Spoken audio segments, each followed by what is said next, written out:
loves, and good evening.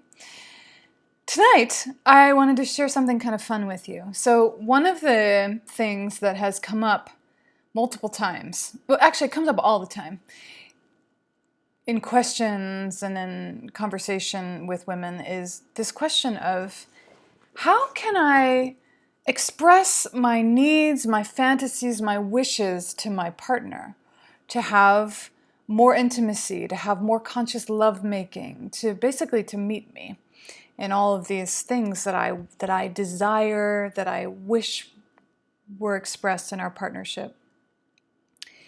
And what seems obvious to me is that direct communication is very rarely the thing.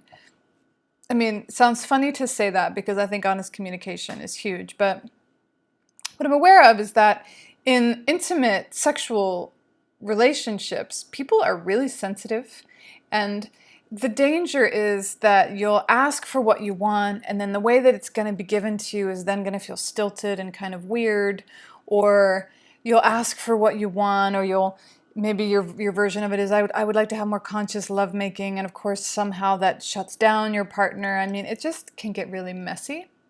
And I've been exploring this reality that there must be indirect ways to welcome the shift. What I know as women, as magnetic, influential beings, is that a lot of our power comes from shifting the energy, shifting the way we bring things, shifting the field, rather than, making it happen, right? We magnetize things. We create and invoke and inspire things. And what's really true, in addition to that, is that people in general, lovers especially, probably especially in a sexual context, are going to respond way more to invitation than any kind of demand, any kind of entitlement, and most likely will be very sensitive to any sense that somehow they're not doing it right or can't get it right. I mean, it just can be kind of messy. So I've been thinking about how do you invite and not demand, and I have created something really fun. And here it is. And I'm hoping it inspires you. So this is Jumana's Jar of Love Wishes. Now, my lover is amazing. And I'm not in the position of needing him to be more conscious or more anything. It's best ever. So it's not about that. But what I would say is that I, myself, have trouble. I jam up often asking for what I need if it's something that I really treasure, because somehow the fear of it not being met is so huge, or not being received is so terrifying and so intimidating, or whatever to me. It's precious to me, whatever I want to share, that I just jam up. So for my birthday, I decided I had this inspiration to create Jumana's Jar of Love Wishes. And it has occurred to me that this is an amazing way to make your wishes known, to get specific so that your partner isn't just vaguely in this land of like, she wants more conscious lovemaking. I don't know what that means to her. I don't know what to do, right? So I'm going to read you some of these. And I'm going to encourage you, if you're in a partnership or when you're in a partnership, to think about doing something like this, where you can give full voice to your wishes, your fantasies, your desires. Put them somewhere. And like, for instance, I'm going to give this to my partner. It's for my birthday. I made my own birthday present. And then he can pick one when he wants to. He can decide how he's going to respond, if he's going to pick another one. And he's going to have a really specific task in front of him, a really specific request that I'm not making right in the moment, that he doesn't have to say yes or no to, and that kind of is a bit of a fun game and really invites without demanding. And I mean, even just making these for me was like it moved energy, right? It let me express wishes, fantasies, right? Things that I just want to experience with him. And what I would say is that what's the underlying point? What do you want to experience with your partner that would bring you closer, that would the touch kind of your secret longings, touch the places in you that are unsettled, or that would just be so delighted to receive these things, right?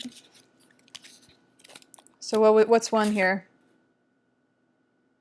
Talk to me about our future together. What do you see? What do you want to create with me? Slow dance with me. Just going to give you a couple of examples. I'm sure you have your own things. Tell me what makes me special to you as a lover. So now that answers the need for me, answers a lot of things. One of them, which if you watched my video a bit ago about holding insecurities, I need reassurance. And sometimes, a lot of times, I need it to be extremely articulate. It really helps. Post something about us on Facebook. my man is very contained, which I love. But so we're not all over Facebook. So, and I'm contained too. So, put your hand over my heart and fill it with your love. Okay, this may or may not work for those of you, for some of you, depending on your sexual history and preferences. But handle my body like you own it. Whew. Okay. Read to me from one of the books I love.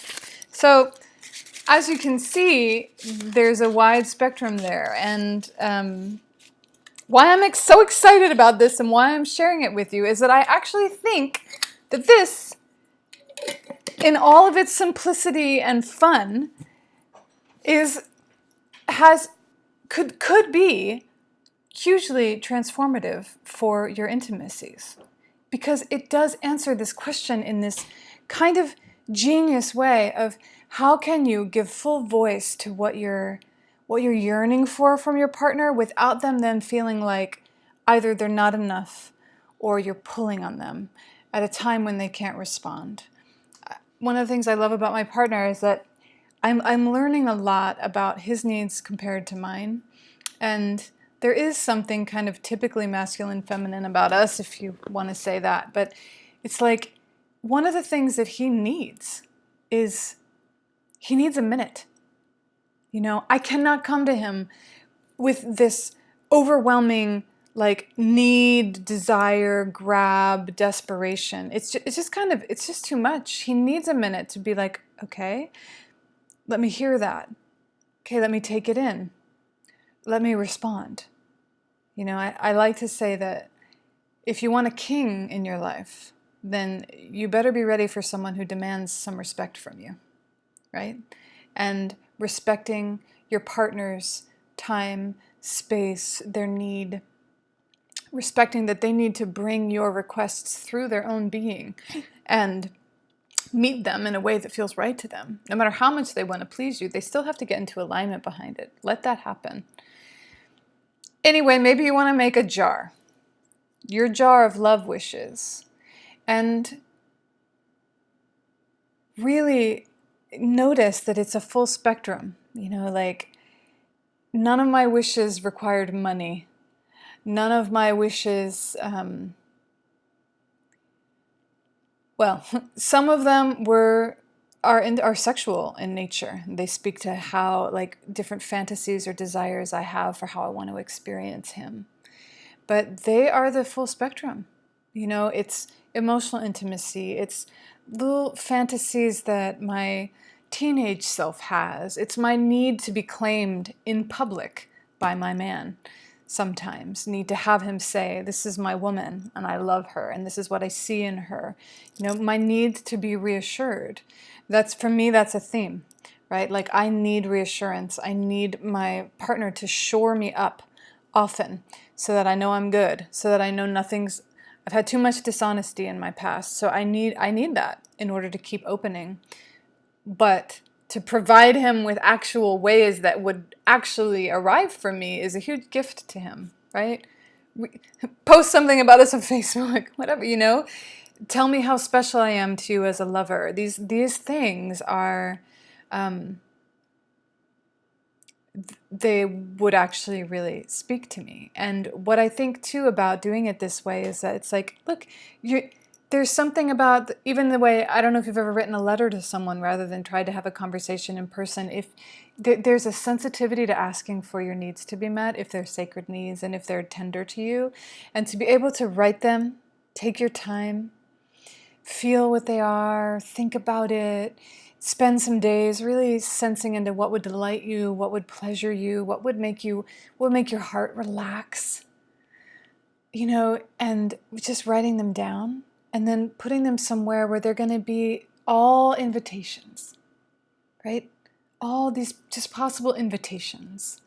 And my plan is that I'm going to give it to him. He can pick them whenever. I don't even want to know when he's picked one. Because right, one of the things that came up in a lot of the questions that women were asking is like, well, it's weird for me to ask for what I want, especially sexually, because then it's like weird because they're trying to do what I just asked them to do, and it becomes a little stilted and unnatural. Why I'm excited about this is that, you know I don't want him to tell me. I'm not going to know when he picks one of these things, right? He's going to be going about his business. I hope he picks about one a week, and he'll pick one out and he'll say, handle my body like you own it, right? That means sometime it's just going to happen, right? It's not going to be this weird, like we're going to have a conversation about it and then he's going to try to do it. We're going to try to act like that's hot, you know? Like I think that's what a lot of women were saying is like, it's just not hot if I have to like spell the whole damn thing out. But what do you expect, though, if you can't articulate to your lover what it is you really need in a way that they can actually respond and know what you like, what you want? So to be able to make these like very specific requests, but then put them into an organic field where they can come out in a much more organic way, in a much more in a way that's natural and not artificial and not feeling stilted like that, feels exciting to me. So anyway, I would say give it a try. Maybe in a couple months I'll give a report. But I think that the jar of love wishes has a lot of promise for a lot of us, and a lot of fun and a lot of intimacy and pleasure inside of it. Blessed be.